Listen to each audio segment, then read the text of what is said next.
The Velen Empire had ruled the galaxy for 10,000 years. They had conquered over 300 species across 1,000 star systems. Every race they found, they crushed. Every civilization they discovered, they enslaved.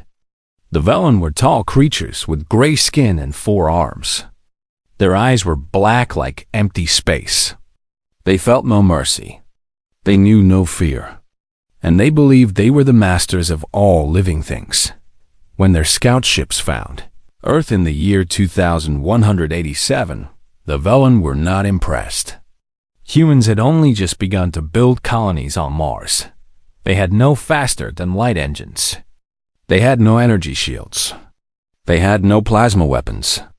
By galactic standards, humanity was a baby taking its first steps. High Commander Zorath looked at the reports about Earth and laughed. This would be the easiest conquest of his career.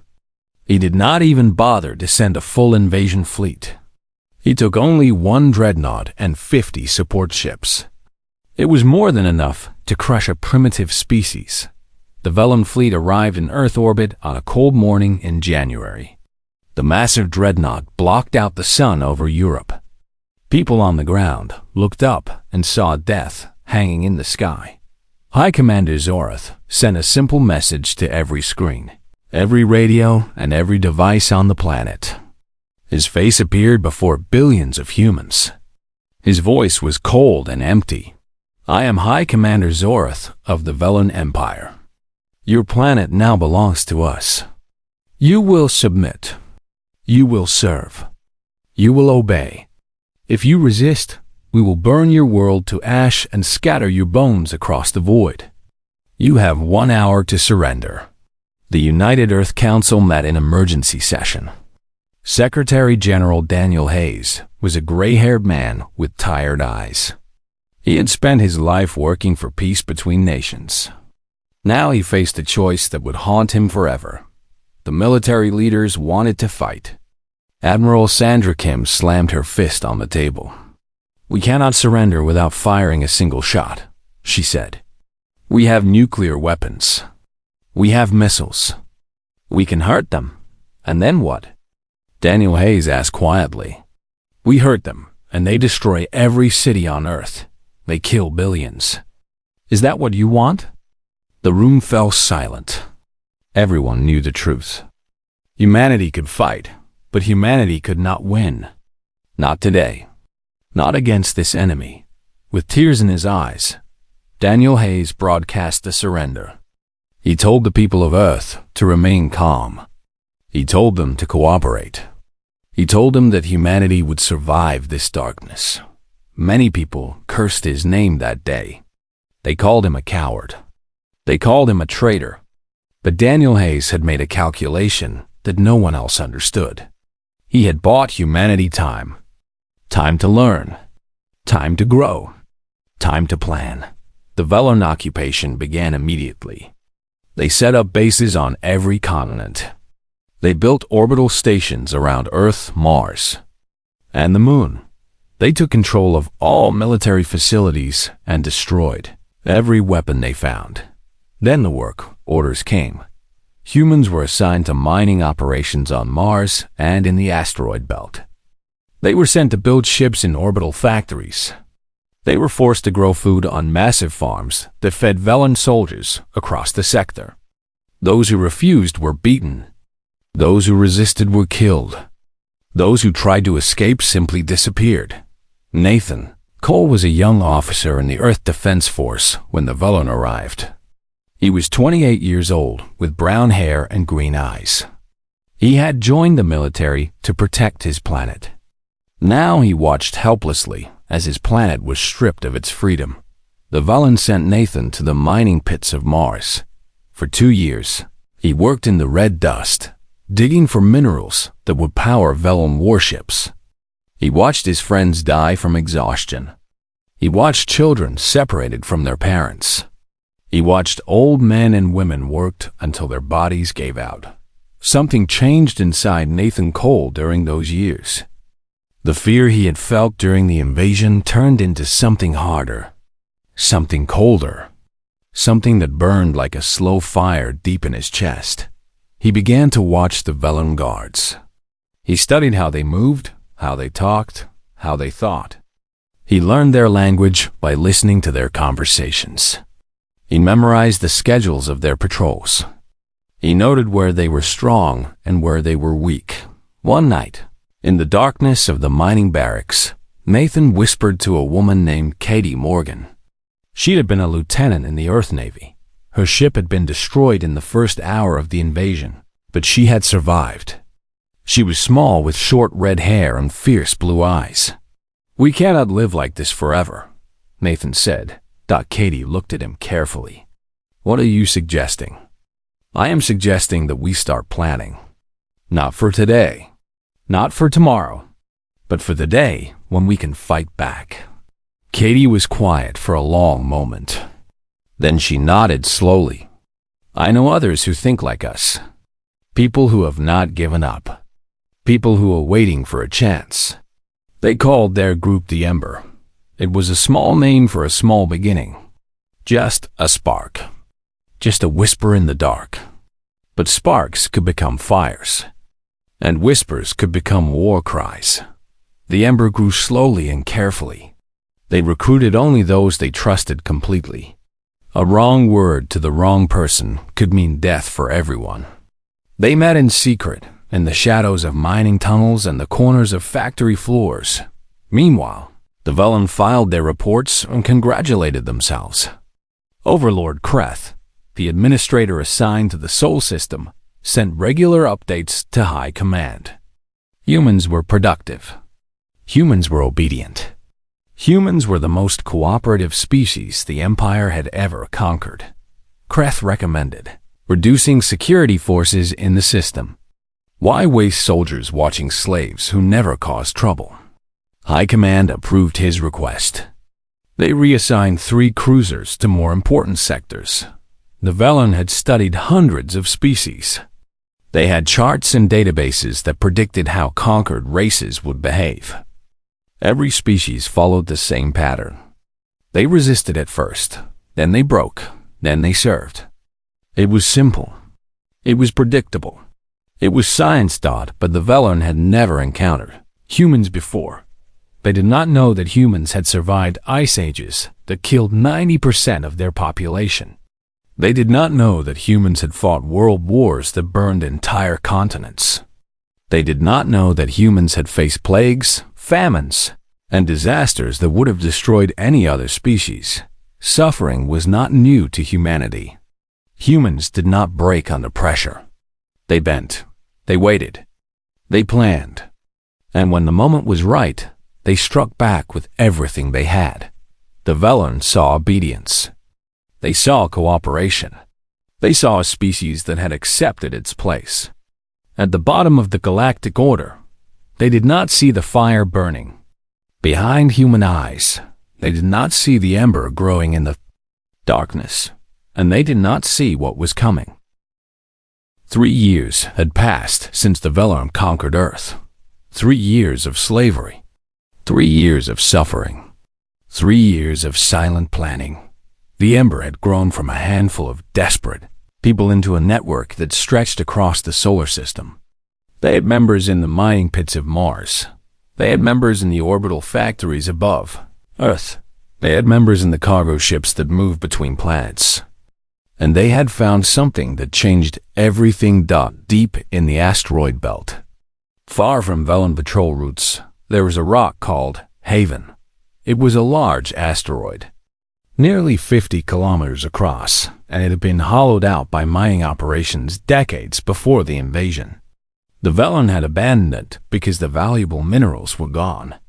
They did not think it was worth watching. That was their mistake. Nathan Cole stood in the main chamber of Haven and looked at the impossible thing before him.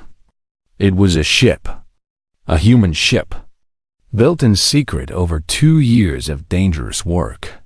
And it was beautiful. "We call it the Defiance," said Marcus Webb, the chief engineer. He was a heavy man with thick arms and grease-stained hands. Before the invasion, he had designed engines for the Earth Space Agency. Now he designed weapons of war. The Defiance was unlike any ship humanity had ever built. Its hull was made from asteroid metal, stronger than anything produced on Earth. Its engines combined human nuclear technology with stolen Velen power systems. And its weapons were a mix of human missiles and alien plasma cannons taken from wrecked Velen patrol ships. "How did you do this?" Nathan asked. His voice was filled with wonder. Marcus smiled. "The Velen think we are stupid. They think we cannot understand their technology. But we learn fast. We always have." Captain Lauren Price walked up beside Nathan. She was a tall woman with dark skin and steady eyes. She had commanded a transport ship before the invasion. Now she would command the first warship of the human resistance. "The Defiance is just the beginning," Lauren said. "We have plans for more. Many more." Over the next 2 years, the Ember performed miracles. They stole materials from Velen supply ships. They smuggled equipment from orbital factories. They recruited engineers, pilots, and soldiers from every corner of the solar system. And piece by piece, ship by ship, they built an armada. The work was dangerous. One wrong move could bring the Velen down on Haven like a hammer. Every member of the Ember knew that capture meant death. Not just for them, but for everyone they loved. Dr. Hannah Clark was one of the bravest. She was a physicist who had been forced to work in a Velen research facility on the moon. Every day, she smiled at her Velen supervisors and pretended to be a loyal slave. Every night, she copied data and smuggled it to the Ember. Hannah discovered something important in the Velen computer systems. Their communication network had a weakness. The Velen used a single frequency band for all military communications. If that band could be jammed, their ships would not be able to talk to each other. An enemy who cannot communicate is an enemy who cannot coordinate, Hannah explained to Nathan and the other leaders. If we strike fast and jam their signals, they will be confused. They will make mistakes. And mistakes in battle mean death. Nathan nodded slowly. "Can you build a jamming device?" "I can build 10 of them," Hannah said with a small smile. The Armada grew. 10 ships became 20. 20 became 30. By the 5th year of occupation, the Ember had 47 warships hidden in the asteroid belt. They had trained crews for every vessel. They had developed tactics based on human military history. They had studied Velen weaknesses and planned for every situation they could imagine. Lieutenant Commander Ryan Torres became Nathan's second in command. Ryan was a young man with a scarred face and cold eyes. He had been captured during the invasion and spent 2 years in a Velen prison transport. The scars on his back told the story of what he had suffered there. He never spoke about it, but everyone knew. And everyone understood why he fought with such fierce determination. "We are ready," Ryan said one night as he stood beside Nathan in the command center of Haven. "The ships are armed. The crews are trained. The jamming devices are installed. All we need is the order." Nathan looked at the tactical display.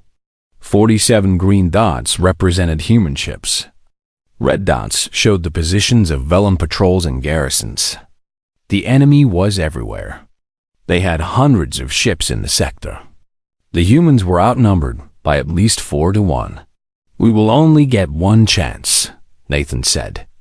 "If we strike and fail, they will hunt us down and destroy us. They will increase security across the system. They will punish Earth for our rebellion. Millions could die." "Millions are already dying," Ryan replied. "Slowly, in the mines, in the factories, in the camps.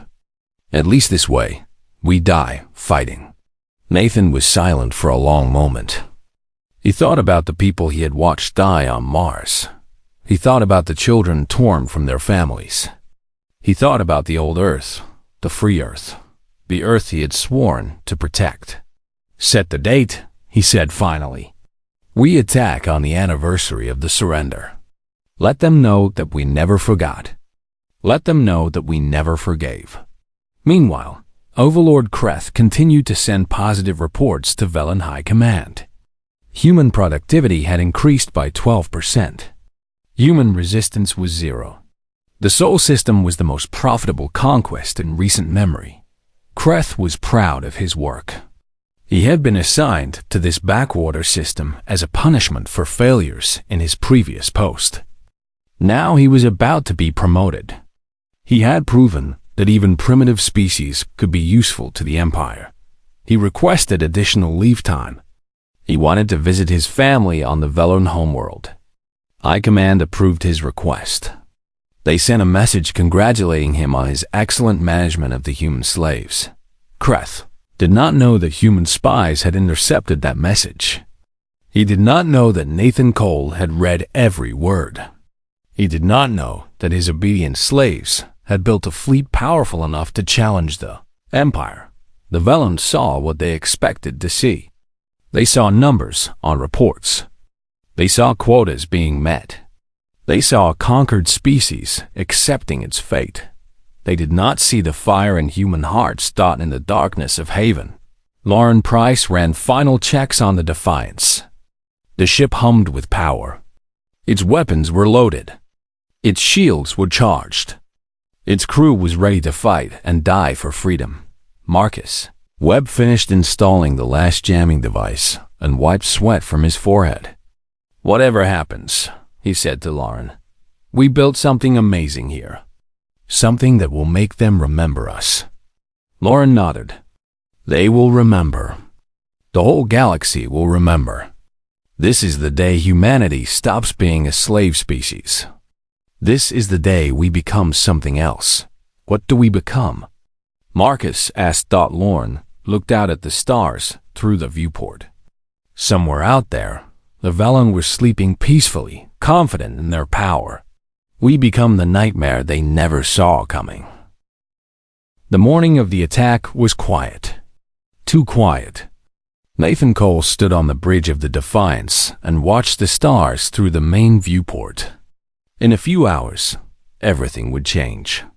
Either humanity would strike the first blow in its war for freedom, or they would all be dead. 47 ships waited in the shadows of the asteroid belt. 47 crews held their breath. 47 captains watched their clocks and counted the seconds. Nathan opened a channel to all ships. His voice was calm and steady. "This is Admiral Cole. In 1 hour, we begin Operation Sunrise. You all know your targets. You all know what is at stake.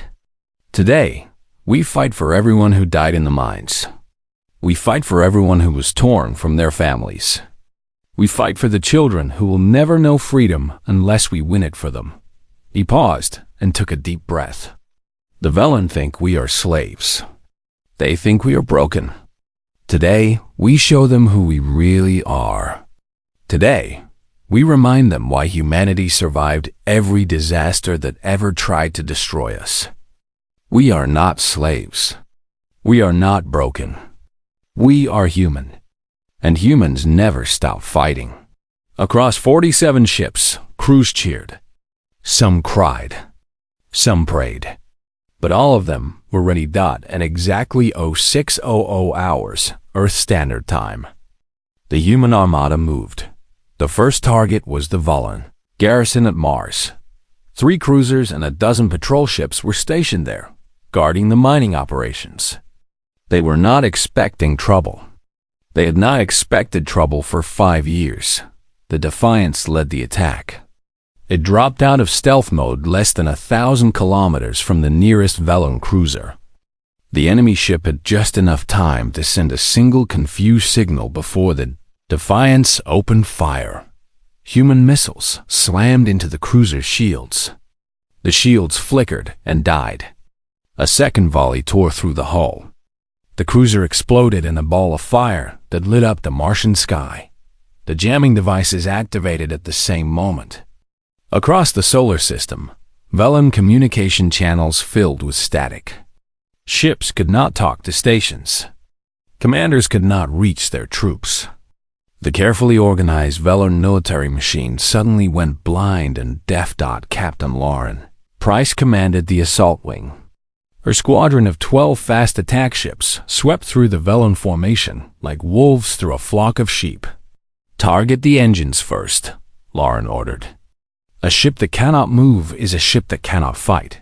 Her pilots obeyed with deadly precision. They had trained for this moment for 2 years. They knew every weakness in Velan ship design. They knew exactly where to strike for maximum damage. Lieutenant Jake Hernandez was the best pilot in the fleet. He flew a small fighter that was fast and hard to hit. As the battle raged around him, he spotted a Velan destroyer trying to escape toward the outer system. "Not today," Jake muttered. He pushed his engines to maximum and chased the destroyer through the wreckage of burning ships. The destroyer fired its rear guns at him. Jake dodged left, then right, then dove underneath the enemy ship. He came up behind its engine section and fired a single missile, straight into the exhaust port. The explosion tore the destroyer in half. Jake flew through the debris field with a wild grin on his face. On Mars itself, the human slaves heard the explosions in orbit. They looked up and saw fire in the sky. At first, they were afraid. They thought the Velan were punishing them for some unknown crime. Then the messages came through. Hidden radios, smuggled into the mining camps months ago, crackled to life. "This is the Ember. The liberation has begun. Rise up. Fight back.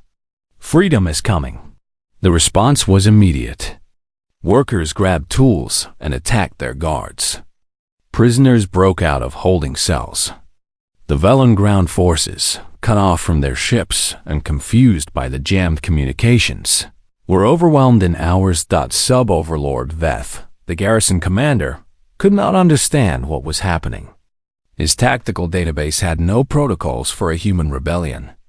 His species classification files said humans were docile and obedient. His training had never prepared him for this. He tried to rally his troops.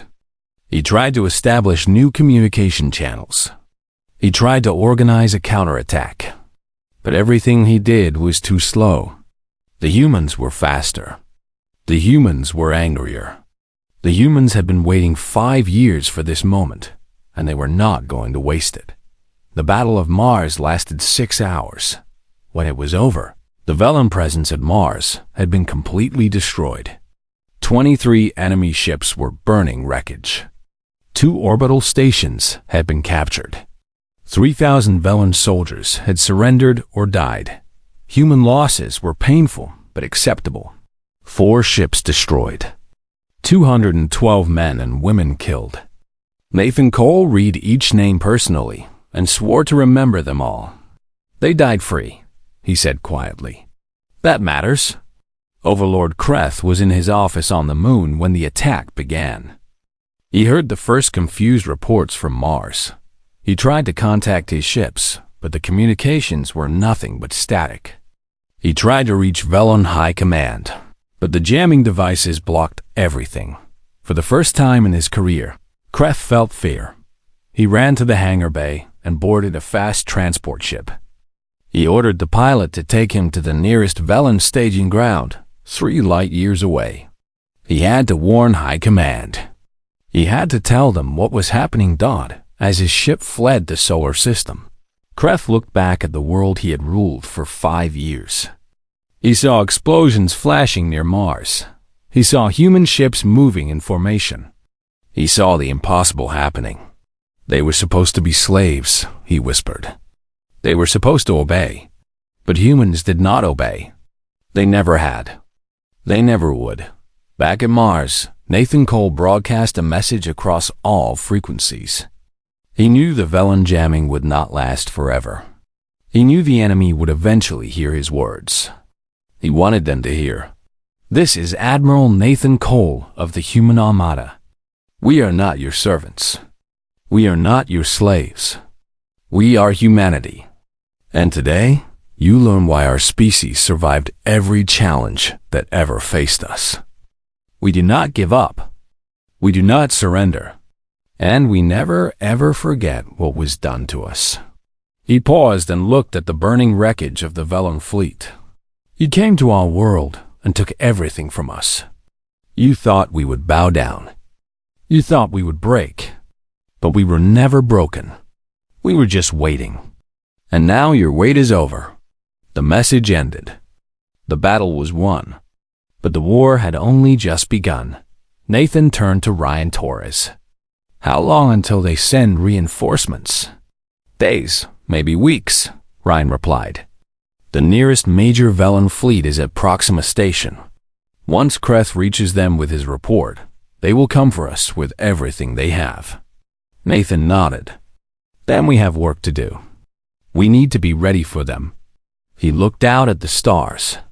Somewhere out there, the Velen Empire was about to receive the worst news in its 10,000-year history.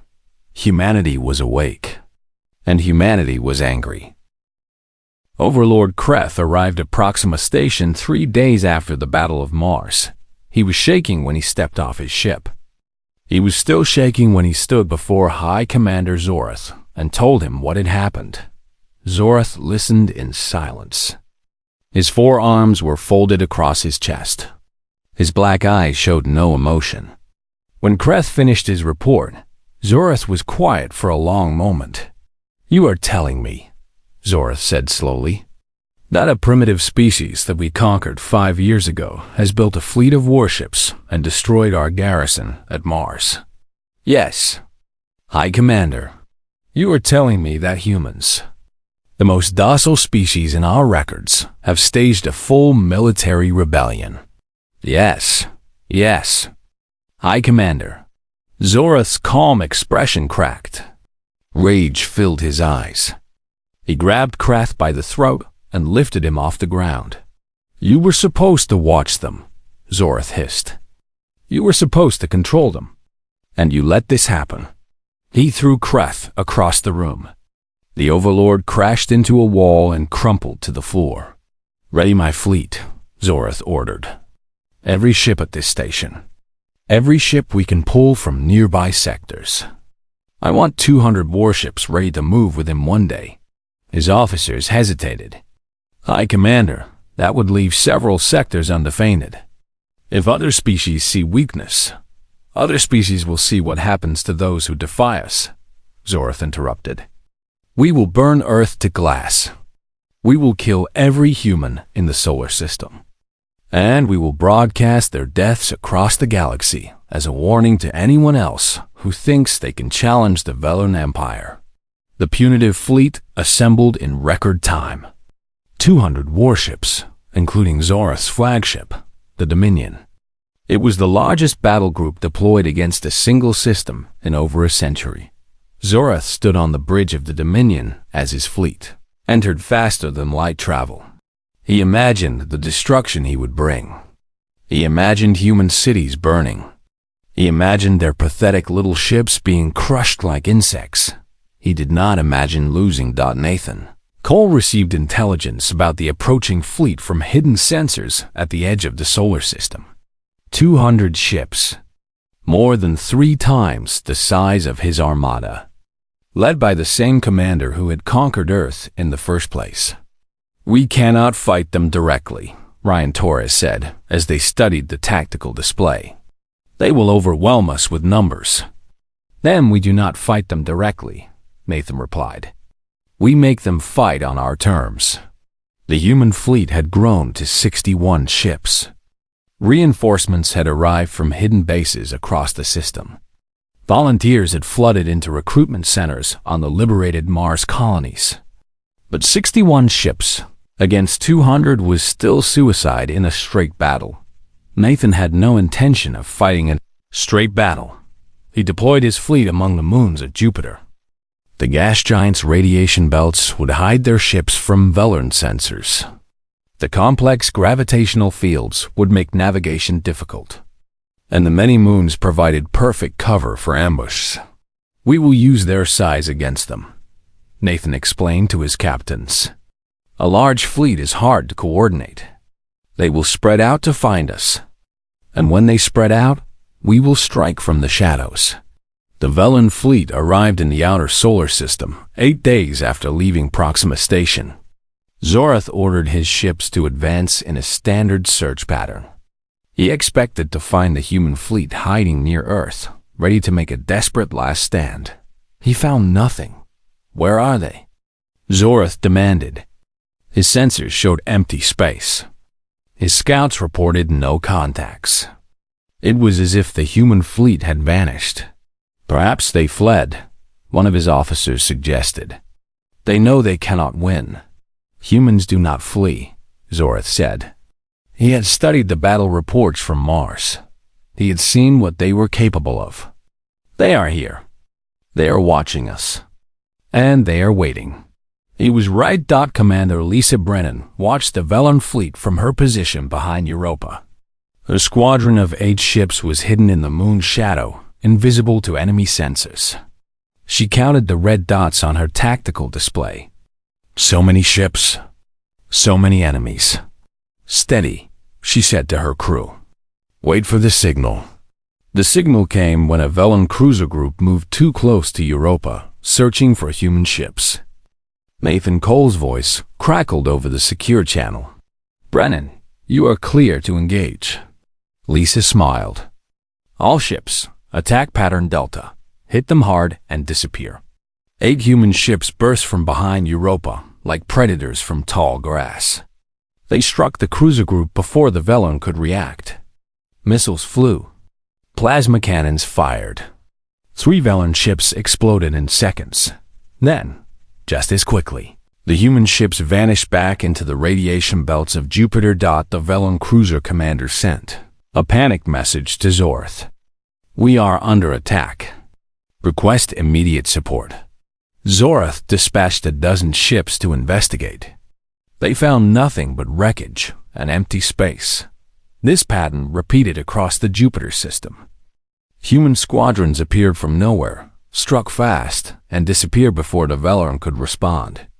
Captain Chris Dawson led an attack on a supply convoy near Ganymede. Lieutenant Jake Hernandez destroyed 3 patrol ships near Callisto. Commander Eric Palmer ambushed a communications relay and cut off an entire Velen battle group from the rest of the fleet. Zorath grew frustrated. His ships were being picked apart one by one.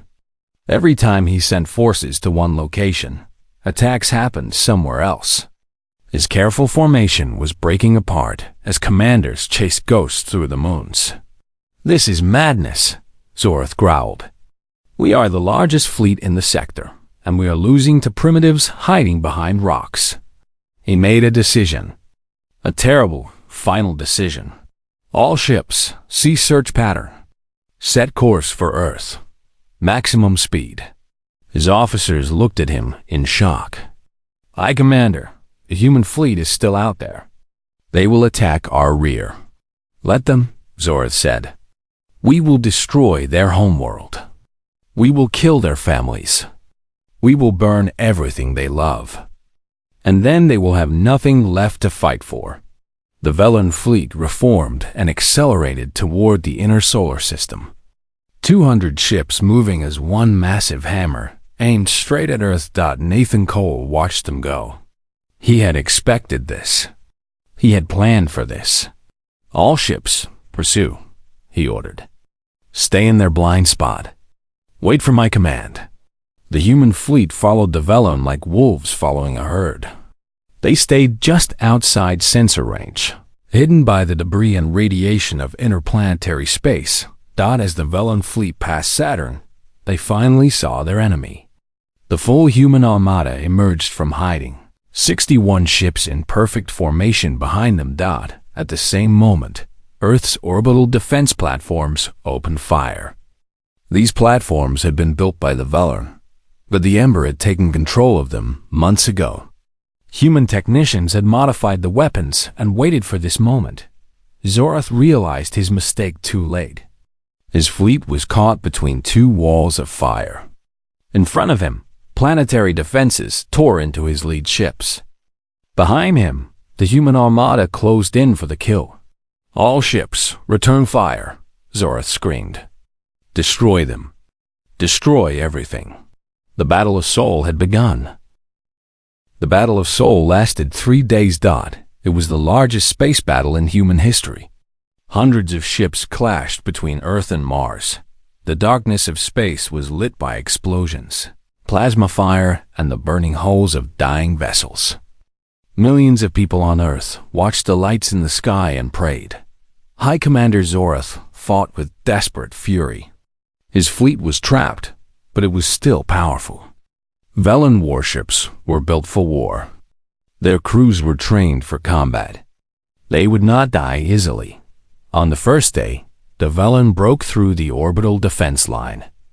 A dozen enemy ships reached low Earth orbit and began bombarding the surface. Cities burned. Millions fled.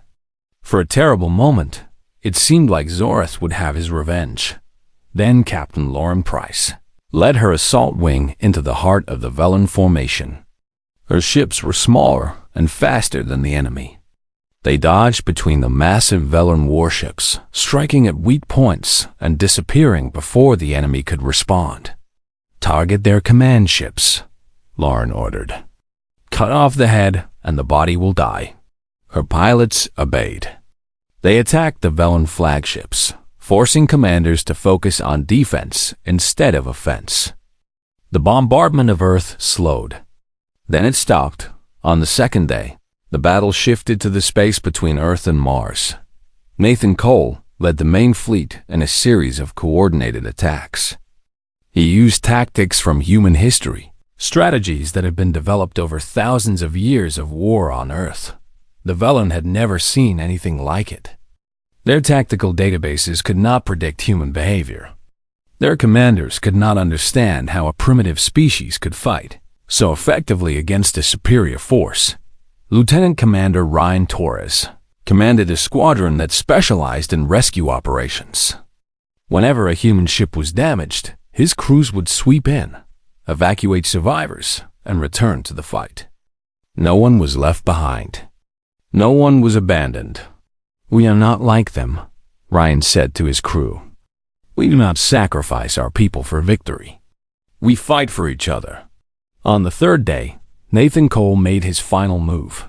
The Defiance had taken heavy damage throughout the battle. Its shields were failing. Its weapons were running low on ammunition. But its engines still worked. And Nathan had one last order to give. "Set collision course for the Dominion," he said quietly. Ryan Torres stared at him. "Admiral, that is a suicide mission." "No," Nathan replied. "It is a message. The Velen need to understand that we will sacrifice everything for freedom. They need to know that we are not afraid to die. And they need to see their High Commander destroyed by human hands." The Defiance accelerated toward the Dominion. Velen ships tried to intercept, but Lauren Price's assault wing held them back. The path was clear. Zorath saw the human ship coming. He understood what was about to happen. For the first time in his long career, he felt fear. "Destroy that ship," he screamed. "All batteries fire." But it was too late. The Defiance struck the Dominion at full speed. Both ships exploded in a blast of light that could be seen from Earth. High Commander Zorath, the conqueror of 300 worlds, died in an instant. Nathan Cole should have died too. But in the final seconds before impact, Ryan Torres had disobeyed orders. He had flown his rescue ship alongside the Defiance and pulled Nathan from the bridge using emergency transport beams. Nathan woke up in a medical bay, surrounded by worried faces. Ryan stood beside his bed with a small smile.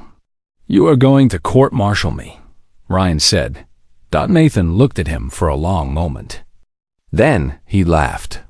It hurt, but he laughed anyway. "I am going to promote you," he said. "You saved my life." "Someone has to keep you alive," Ryan replied. "We are going to need you for what comes next." The death of Zorath broke the Velen fleet. Without their commander, without their flagship, the remaining ships lost their will to fight. 167 Velen warships had been destroyed. The remaining 33 surrendered. It was the first time in 10,000 years that a Velen fleet had surrendered. The news spread across the galaxy faster than light. Every species that had been conquered by the Velen heard the same impossible story. Humanity, a primitive species that had been enslaved for only 5 years, had defeated the mightiest fleet the Empire could send on Earth. Secretary General Daniel Hayes addressed the United Nations for the first time since the surrender. The chamber was full of leaders who had spent 5 years in hiding, planning and hoping for this day. Admiral Nathan Cole stood behind Hayes, along with Lauren Price, Ryan Torres, and the other heroes of the rebellion. They were bruised and exhausted, but they stood tall. 5 years ago, Hayes said, I surrendered our planet to save our people. Many called me a coward. Many called me a traitor. But I knew something that our enemies did not understand. I knew that humanity could not be truly conquered. I knew that our spirit could not be broken. I knew that one day we would rise again. He paused and looked at the camera that was broadcasting his words to every screen on Earth. Today, that day has come. We are free. Not because freedom was given to us, but because we fought for it. We bled for it. We died for it. And we won it. The crowd erupted in cheers. Across the planet, billions of people celebrated. The long nightmare was over, but the story did not end there. Within months, other conquered species began their own rebellions. They had seen what humanity had done. They had seen that the Velen could be beaten. And they wanted their freedom too. The Velen Empire, which had stood for 10,000 years, began to crumble. One system after another broke away. One species after another rose up. The empire that had seemed eternal was falling apart. Humanity became the leader of a new galactic coalition. Not as conquerors, but as liberators. Other species looked to humans for guidance, for hope, for proof that freedom was possible. Dr. Hannah Clark led a team of scientists who combined human and alien technology to create something new. A faster-than-light drive that was better than anything the Velen had built. A weapon system that was stronger than anything in the galaxy. A shield generator that could withstand any attack. The first ship to carry this new technology was named the Hope. Captain Megan Santos, a young pilot who had fought in the Battle of Seoul, was chosen to command it. On the day of its launch, millions watched as the Hope activated its engines and vanished into the stars. It was heading to the edge of explored space to find new worlds and new possibilities for humanity. Nathan Cole watched the ship disappear. He was older now. His hair was gray. His body carried the scars of war. But his eyes still burned with the same fire that had kept him going through the darkest years of the occupation. They thought we would obey, he said quietly. They thought we would break. They thought they had conquered us. He smiled and looked up at the stars. They were wrong. The galaxy would never underestimate humanity again. The species that had crawled out of caves and crossed oceans and reached for the stars had proven something that would echo through history forever. Humans did not submit. Humans did not surrender. Humans did not give up. No matter how dark the night, humanity would always find a way to bring the dawn. And that dawn had finally arrived.